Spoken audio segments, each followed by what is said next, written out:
السلام عليكم ورحمة الله وبركاته. ازيكم يا حبيبي؟ عاملين ايه؟ يا رب تكونوا بخير ان شاء الله. النهارده هنعمل معاكم البيتزا.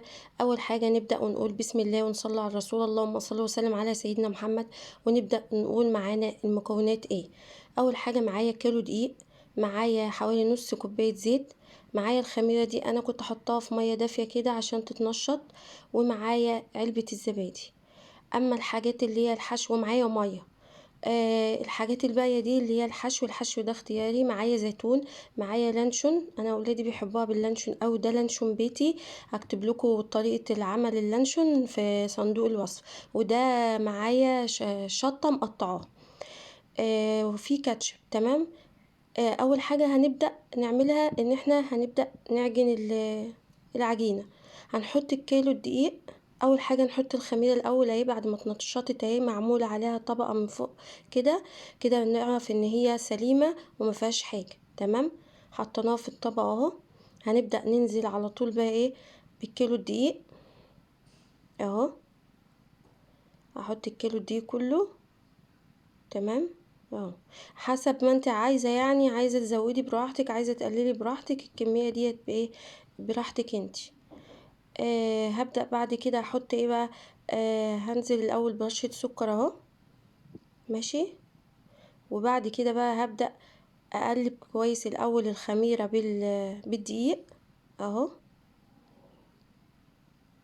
اهو. وهنزل بالمية ومنزلش برضو كل مرة هنعمل فيها المعجنات لازم نقول في الحتة دي الملحوظة دي ان احنا ما ننزلش بالمية مرة واحدة، عشان كل دي بيختلف عن التاني. وهحط نص كوباية الزيت اهي.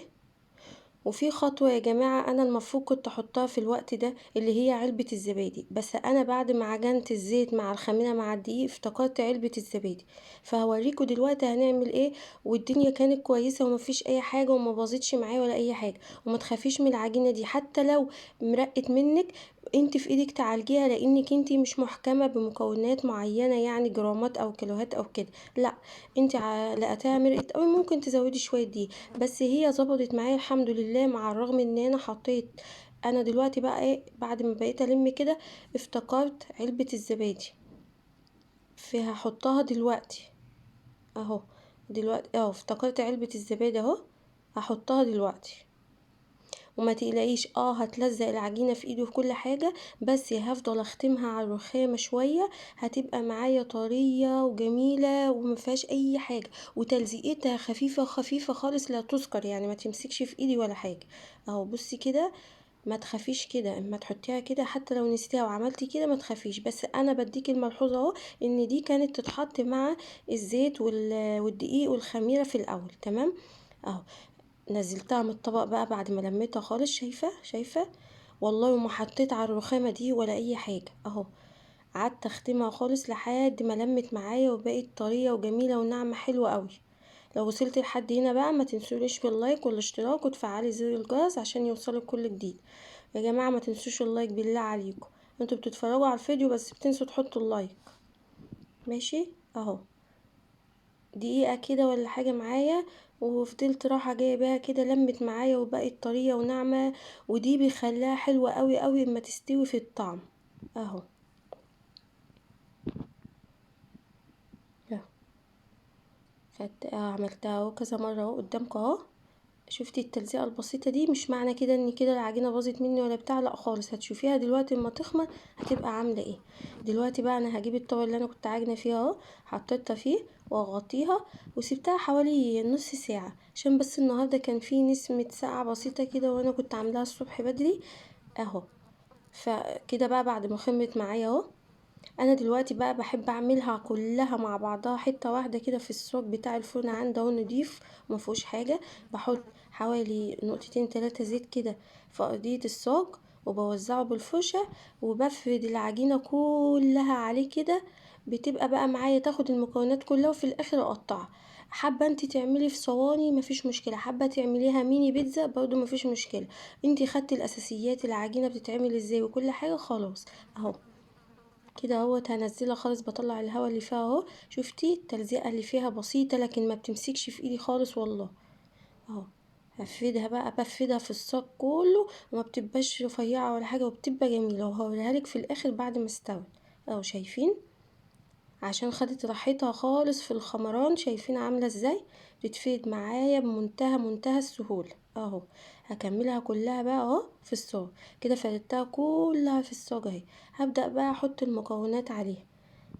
طبعا انا عامله اهو صلصه البيتزا اهي، اهي ديت اللي احنا بنسبك تومه مهروسه مع حته سمنه، ونسبك الطماطم عليها، وتحطي عليها شويه كاتشب كمان شويه كده بيحمروها قوي، بيديلها طعم خطير. وفي صلصه بيتزا بتتباع جاهزه لو عايزه تجيبيها جاهزه.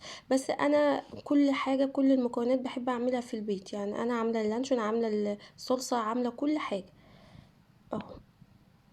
بما اني هعمل حاجة مفيدة يبقى لازم اعمل كل حاجة من البيت اهو. كده فردتها كلها بالفرش. احط ايه بقى اللانشون ده اللي انا قلت لكم اللي انا عاملاه في البيت، احطه لكم في اول تثبيت، اول تعليق مثبت او صندوق الوصف. بجد طعمه حكاية.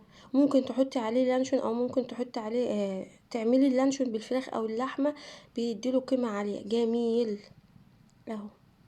انا لاني عملتها قبل كده، انا بعملها على طول باللحمه، بس عملتها مره قبل كده باللانشون، حبوها الاولاد فبصراحه طلبوها مني تاني، فقلت بقى لازم انا اصورها معاكم كده. انا بعد ما وزعت اللانشون كله اهو، جبت بقى الشطه دي بارده. يا جماعه عايزه تحطي حراقه دي براحتك، بس انا عشان معايا اطفال بعمل كل حاجه بارده اهو. موزعها كلها كده اهو أهو. وبتديلها ريحة وطعم حكاية. انا وانا بحطها كده طالعة ريحتها والله العظيم. وادي معايا زيت زيتون مخلي اهو. عايزاه اسمر، عايزاه اللي هو التاني ده زي ما انت عايزه، مش عايزه تحطيه خالص برضو زي ما انت عايزه اهو. بس المكون الاساسي اللي هو الصلصه ودي الجبنه الموتزاريلا، ده المكونين الاساسيين. الحاجات التانية دي اختياري براحتك اهو. هوزع الجبنه كلها على الوش اهو، عشان تبقى واخده كل حاجه اهو اهو. هبدأ افردها كلها اهو كده. خلاص كملت اهيت. هدخلها بقى على الفرن، تاخد مفيش 5 دقايق بالكتير وتطلع، لان مش عايزاها برضو اهو. شايفين تاخد لون بسيط خالص خفيف خالص تمام اهو. شايفين اللهم صل على النبي. العجينه مظبوطه والسوا مظبوط وكل حاجه مظبوط. هبدا بقطعها بقى كده مربعات، وبرضو قطعها زي ما انت عايزه تقطيعها براحتك، بس اهم حاجه تكون سكينه مشرشره كده. ويا ريت تستني عليها لما تهدى خالص، بس انا كنت بقطعه وهي دافيه كده علشان بس ايه وقت التصوير اهو. كده قطعتها كلها اهي مربعات. هشيل معاكم مربع اهو. شايفين بسم الله ما شاء الله، شايفين السمك بتاعها مش عالية خالص. دي حاجة بسيطة، هي الكاميرا ممكن تبينها لك ان هي عالية، بس هي والله ما عالية خالص اهي. مش كيكة يعني، دي بيتزا اهي. شايفة العجينة طرية، شايفة طرية خالص وطعمها تحفة اهو زي ما انتوا شايفين كده. كده بقى يعتبر وصفتنا خلصت. ما تنسونيش بقى في اللايك والاشتراك، ومع السلامة.